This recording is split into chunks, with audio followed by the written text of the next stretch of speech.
যে আমরা যে রাজনীতিটা, যে আকাঙ্ক্ষাটাকে জনগণের জন্য আমরা ছুটে গিয়েও পারলাম না, সেই জায়গাটাকে আমাদেরকে আবার কাছে নিয়ে আসার একটা ব্যাপার রয়েছে। আমি অবশ্যই একটু দ্বিমত করব যে আমাদের এখানে আবার অভ্যুত্থান হবে না, এই বিষয়টি এরকম নয়। কিন্তু যা একটি ভোটারবিহীন সরকার, দিনের ভোট রাতে করা সরকার, আমিডামি করা সরকার এখানে যখন 2 মাসে টিকতে পারেনি, এখানে এই মুহূর্তে যে নির্বাচনটি হয়েছে তার মধ্য দিয়ে সরকার দল বিরোধী দল যে বোঝাপড়া এবং ভিতরগত বোঝাপড়ার মধ্য দিয়ে তারা কিন্তু একই কথা বলে, যদিও বিরোধিতার কথা বলে, সেই পড়াও কিন্তু যেতে বেশি সময় লাগবে না।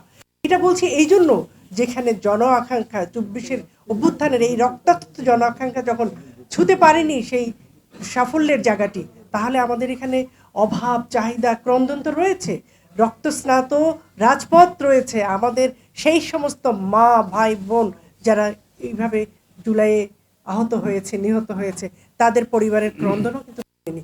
সুতরাং আমি মনে করি আমাদের প্রয়োজনীয়তা রয়েছে জুলাই অভ্যুত্থানকে স্মরণ করে আমাদের আন্দোলন সংগ্রাম, আমাদের যে শ্রেণী পেশা, যে অংশীদারিত্বের কথা আমরা বারবার বলছি, সংস্কারের কথা বলছি, এখানে গণপরিষদ, সংবিধানের শপথ নেওয়া, এগুলো আরও অনেক বেশি আলোচনার সুযোগ রাখে আমি মনে করি।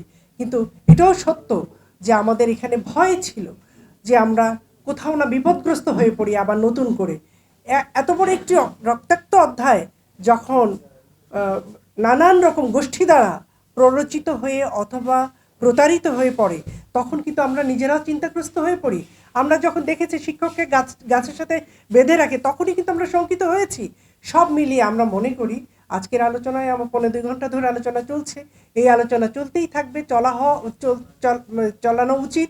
এই জন্য যে আমাদের সকলের জানা দরকার, আমরা বেশিরভাগ জনগণ কেমন করি, আমরা বড় বড় দলগুলোর উপর নির্ভর করি। একটা মেলার মাঠের মতো, লটারির মতো, বিভিন্ন প্যাভিলিয়নে বিভিন্ন জন আসবে এবং লটারি হবে, সেখানে একজনটা সুযোগ পেয়ে চলে যাবে। বিষয়টি এই জায়গায় নয়, এটার অন্তর্নিহিত যে গভীর জায়গা, গভীরতর জায়গা, সেখানে হলো বোঝাপড়ার জায়গা, সেই জায়গাটিকে আমরা ধরতে পারি না। সেটা ধরতে পারি না বলেই রুমিনকে স্বতন্ত্র হতে হয়, আমি একজন নারী, সমস্ত জোটের বাইরে গিয়ে ভোট করতে হয় এবং আমাকে পথে পথে প্রান্তরে প্রান্তরে আমাকে হামলার শিকার হতে হয়। সুতরাং এই জায়গাগুলোকে আমরা মাথায় রেখে আন্দোলন সংগ্রাম তো আমাদের চালিয়ে যেতেই হবে।